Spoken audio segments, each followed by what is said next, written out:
Welcome to the Movie Pope Show, a place where film buffs and cinephiles congregate to discuss moving art in celluloid form. Without further ado, let's see what's on today. Ambition and this new one, they all were spotted too.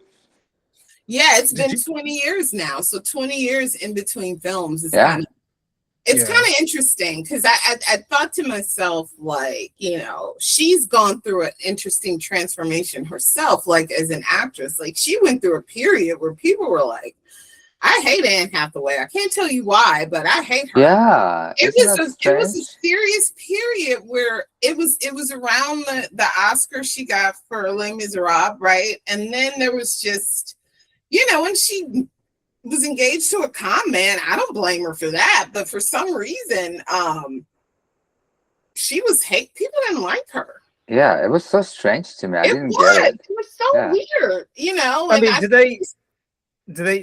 did they ever give a good reason why? Was it because I don't know. I remember annoying. Annoying was the word for some reason. But right? and they remember they slammed her Oscar speech, right? Because it was just like, come on, what is this? We also remember I forget which one it was, but she co-hosted with James Franco the Oscars, and a lot of people and a lot of people panned it because they were like, yeah, this is really cringe. Because the idea was at that time they got those two because they were trying to draw in a younger audience, but it backfired in their faces. But I don't know if that played a factor as to why later on everybody started hating it on Anne Hathaway.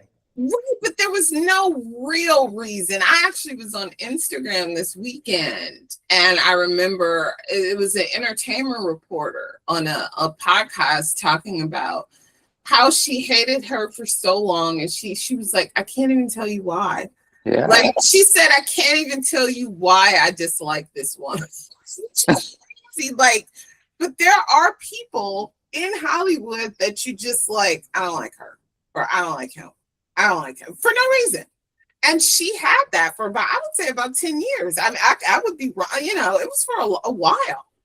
Yeah. She said at some point she was going to quit, and then she got was it Batman movie or Interstellar or something like that? So Christopher Nolan was in Batman. Yeah, that's right. Yeah, she was in The Dark Knight Returns. Yeah, she played the Dark Knight Rises. Sorry, yeah. Very strange, and it always used to happen to women, like in early 2000. And I could name a few successful, known female actresses or female directors or filmmakers who got that bad treatment for no particular reason. Lena Dunham being another one. For some reason, people just like started hating her. Yeah, people did not like her. And I think hers was more foot and mouth disease. I think she said some really strange things that rubbed people the wrong way. I think that was her issue, and I don't even. Was this before Game of Thrones or during?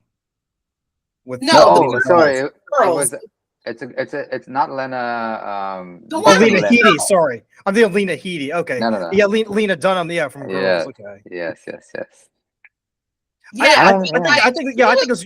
To your point, I think it was more the fact that she was just saying like these politically provocative things, and people were just like, saying stuff. People were like, huh, what? But to your point, Art.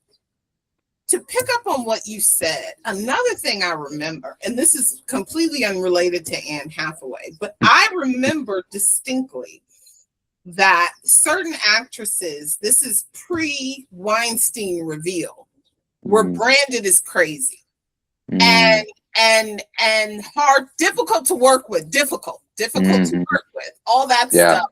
And that was like industry talk that got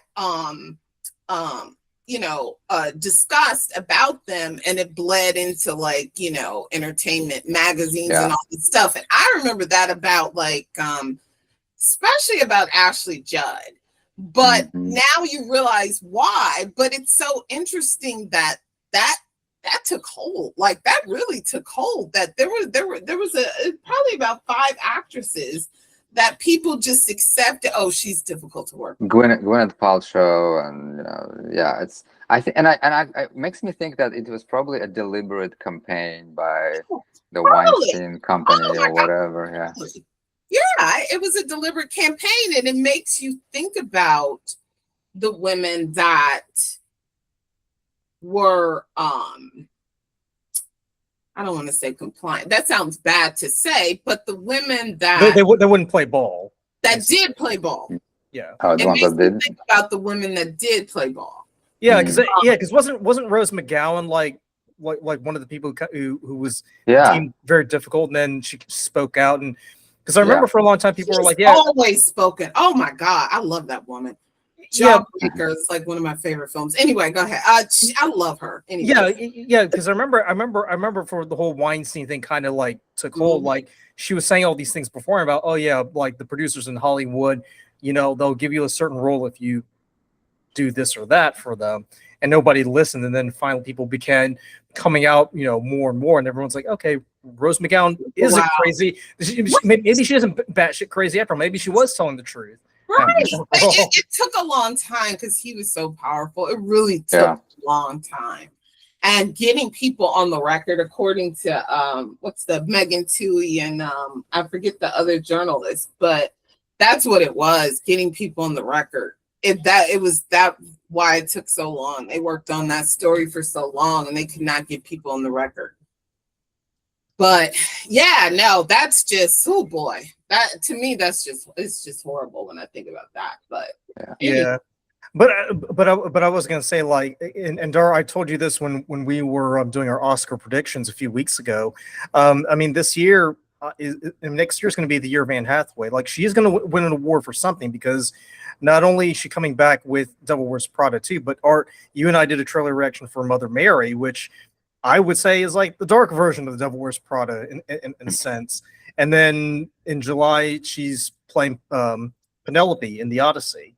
Mm-hmm. So it'd be very interesting to see just how, because she's playing like 3 completely different characters. Yeah. Right. Because she's coming back playing Andy Sachs, who we all know, but kind of have to wonder, like, how big of a change are we going to see in Andy Sachs? And then she's playing Penelope, who is this crafty woman who's trying to keep all these suitors away from her while she's waiting for, her presumably dead husband to maybe come back from Troy after 20 years. And then she's playing this pop star who's singing, which I learned the other day, like she actually does her own singing in the movie. Well, she did in, oh my God, Les Mis, yeah. Right, but Les Mis was so interesting to me because I remember this is just a short story, but I remember my friend wanted to see it so bad, and we had no idea the entire film was the entire film, and it was like 3 hours, and we were like looking at her like, are you serious right now? Is this real? Well, Anne Hathaway looks great with short hair. That's what I learned. But to me, she looks better now. She's really grown into herself. Like she looks really great. I think like she looks really good as she's gotten older. Are you asleep? I mean, I was gonna say, I think this year, like obviously, because I know the both of you have told me on separate occasions you guys would like to do a review of Brokeback Mountain, so we'll definitely do that. I would also like. Oh God, she played. Oh yeah, she played Jake Gyllenhaal's. Yep, that's right. Oh God, and when she was talking to that scene when she was talking to him when he was asking, well, where is he? And she was talking, and then they play like because what she's saying is different than the. Oh my God, that scene is. We will review it. I'm sorry. Yeah, we will review it together. I just love that movie so much. Sorry. I mean, hey, that's why I'm introducing you guys today. But I also want us to do a review of Mother Mary when it comes out, as well as Devil Wears Prada 2, because obviously we're talking about the first Devil Wears Prada. But I want to go ahead and start wrapping things up before we do the trailer reaction. So how did you guys feel about the ending of what happens in Paris?